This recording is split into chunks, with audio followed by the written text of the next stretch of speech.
Coucou les gens, je sais plus à quel épisode je suis, je crois que c'est le 5. Parce qu'à chaque fois je dis que j'en ferai plus et finalement j'en fais quand même. Euh, Chili, c'est réglé, je n'irai pas. Je parlais du Chili dans le premier épisode parce que j'avais des doutes à la fin au niveau des papiers, au niveau du climat, enfin plein de choses qui me plaisaient pas trop. Et là, on m'a confirmé un Français qui vit. Du coup, quand j'ai commencé à avoir des doutes, j'ai commencé à regarder les autres pays autour, Bolivie, Uruguay, Paraguay, Costa Rica, nanana, tout ce qu'il y a. Alors pas Brésil, ça m'intéresse pas. Voire Argentine peut-être.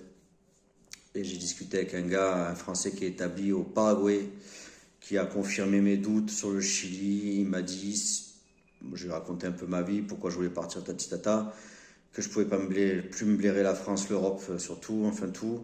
Il m'a dit, ben, si tu vas au Chili, toutes les merdes que tu veux fuir de l'Europe, tu vas te les retrouver là-bas. C'est-à-dire que c'est hyper normé, c'est le pays qui ressemble le plus à l'Europe, c'est hyper normé, c'est paperasse compliqué, t'es tout le temps emmerdé, bon voilà. Ça, plus les climats, quatre climats différents, bon. Lui, il est parti au Paraguay, donc j'avais regardé le Paraguay, du coup je m'étais inscrit sur un groupe sur Facebook, les Français au Paraguay, histoire d'avoir un peu d'informations, et puis bon, je regardais pas plus que ça. Et jusqu'au jour, il y a un gars qui a dit bonjour, je veux m'expatrier au Paraguay, est-ce que quelqu'un peut me donner les premiers renseignements de base, hein, sans demander non plus tout un bouquin. Et lui, il a répondu, bah, écoute, moi j'ai fait un site, je t'envoie en MP le lien et le gars il a tout fait de A à Z. Tu vas sur le site, il y a tout de A à Z. C'est-à-dire que tu connais pas le Paraguay, tu t'installes, tu y vas, les papiers, le permis, enfin tout. Il a fait un site de fou. Et bon, j'avais pas regardé encore le site. Et du coup, j'avais envoyé un message de style bah ouais, moi aussi je veux bien avoir le lien. Et avant de regarder ce site, je l'ai carrément envoyé des messages vocaux pour discuter avec lui. Il était hyper cool, hyper sympa. Et il m'a dit, bah, écoute, c'est comme ci, c'est comme ça, tu viens, nanana. Bon, c'est un des meilleurs pays pour lui, l'Amérique du Sud, hein, c'est toujours pareil. Hein. Je discutais avec un mec qui est en Bolivie, il va me dire que la Bolivie c'est top. Un mec au Chili va me dire, ouais, c'est le mieux. Bon voilà, faut rester tranquille.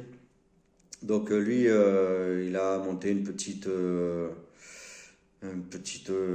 auberge avec capacité d'accueil pour les camping-cars, caravanes, tentes, quelques chambres et restauration. Pas très loin d'un lieu hyper touristique là-bas, ce sont des cascades, je n'ai pas trop étudié la chose. Et donc j'ai demandé par rapport à tout, hein, le climat, le business, comment ça se passe, tout ça, est-ce que tu peux travailler? Il m'a dit non, si tu veux travailler déjà, tu cherches pas de boulot, tu n'en trouveras pas à moins de te payer 300 euros le SMIC local et tu vas pas y arriver. Donc, si tu viens au Paraguay, c'est monter ton entreprise. Ça tombe bien, c'est ce que je comptais faire au départ. Donc, je lui ai parlé des food trucks. Il m'a dit non, food truck, franchement, hein, c'est l'Amérique du Sud, il y en a partout. C'est pas. Faut mieux monter d'un échelon, quoi. Partir sur autre chose, mais food truck, faut. C'est pas. Voilà.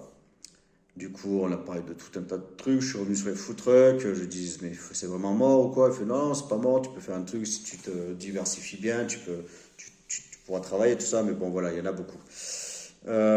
Du coup, on a parlé de tout un tas de choses. Alors, il m'a dit, moi, j'ai connu, il m'a dit, quand tu viens au Paraguay, par exemple, il a vu plein de gens arriver au Paraguay, vouloir faire des restos français, des trucs, des Belges, faire du belge, enfin bon, peu importe.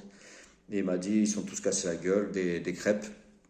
Il m'a dit, en Amérique du Sud, ils mangent local, quoi. Donc, quand tu veux faire des trucs un peu particuliers, on me l'avait dit ça aussi pour le Chili. Hein.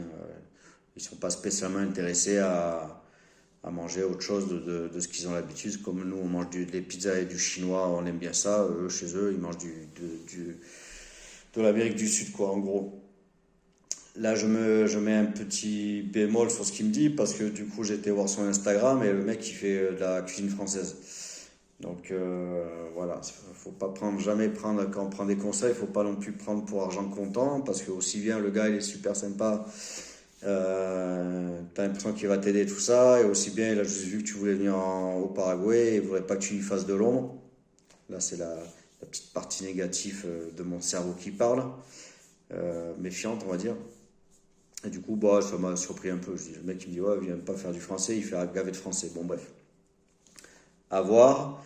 Et financièrement, il m'a dit, là, l'intérêt par rapport au Chili, encore, un autre intérêt par rapport au Chili, il m'a dit, bon, c'est un peu long, le temps des papiers, tout ci, tout ça, donc quand tu viens avec 12 000 euros, tu vis pendant un an comme un roi. C'est-à-dire que là-bas, ils ont 300 euros de salaire, avec 500 balles, t'es bien, avec 1 000 euros, tu voyages, t'es bien, et en plus, t'as de l'argent pour voyager dans le pays, les pays limitrophes et tout ça, donc 1 000 euros, c'est comme si en France, t'étais avec 3 000 4 000 quoi.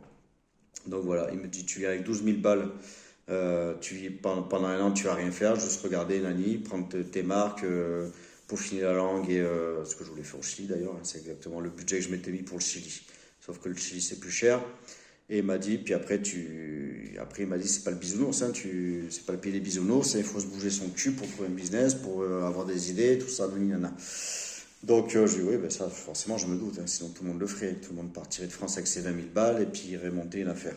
Bon bref, et là-dessus, au niveau d'investissement, il m'a dit franchement, il ne faut pas grand-chose. Lui, il est parti avec 20 000 euros de France. Donc les fameux 10 12 000 pour vivre un an. Il lui restait 10 000. Lui, quand il est arrivé là-bas, bah, il a bourlingué pour le temps de voir.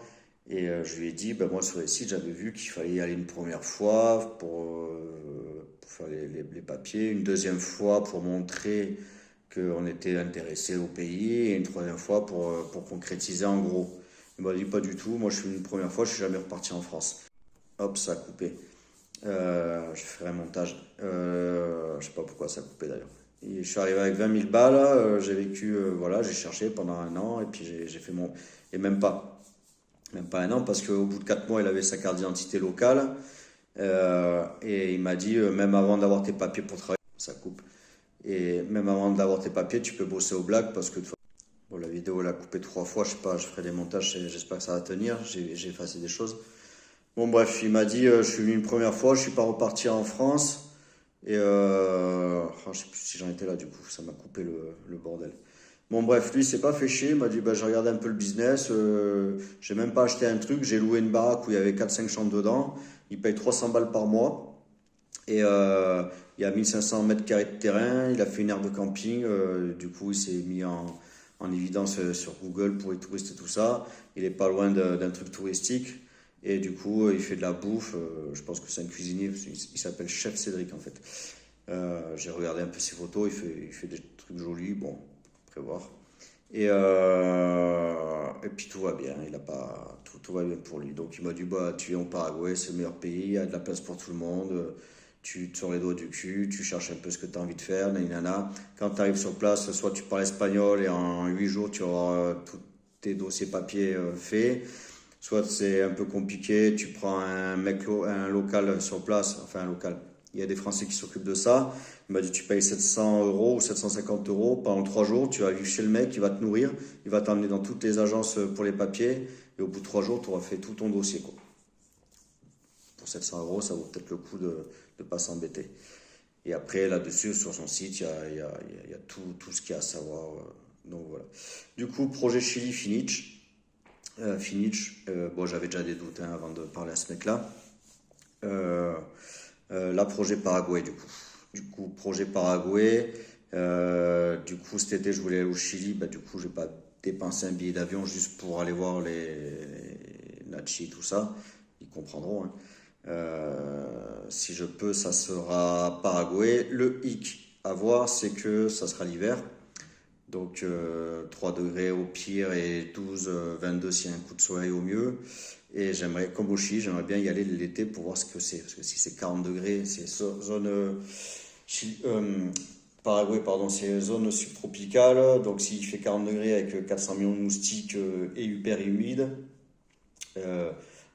à voir si je tiens le coup, parce que je peux le tenir le coup, parce que voilà, à voir si c'est insupportable pour moi, parce que moi et la chaleur c'est compliqué. Du coup, l'idéal c'est que ce serait que j'y aille plutôt en janvier, ou enfin voilà, en été là-bas. Voilà pour les news pour ça. Et concernant l'histoire de la TVA, là où j'avais mis des vidéos qui veulent nous enflammer encore, nous piquer un peu plus de pognon, les négociations ont échoué. Ça a été clôturé ce matin dans la matinée avec tous les acteurs qui s'en occupaient. Et pour l'instant, ben, c'est point zéro et reporté au 1er juin. Alors, est-ce qu'au 1er juin, il y aura des nouvelles négociations? Est-ce que la loi passera définitivement? Est-ce que si, est-ce que là, on ne sait pas. Mais enfin, pendant 3 mois, je suis tranquille et tant mieux, parce que là, j'ai passé une semaine très, très, très mauvaise dans ma tête. Et voilà pour les infos générales de mon projet expatriation et pour le local, ici, les problèmes avec ces histoires de loi pour nous enfoncer. Bisous les gens, ciao ciao.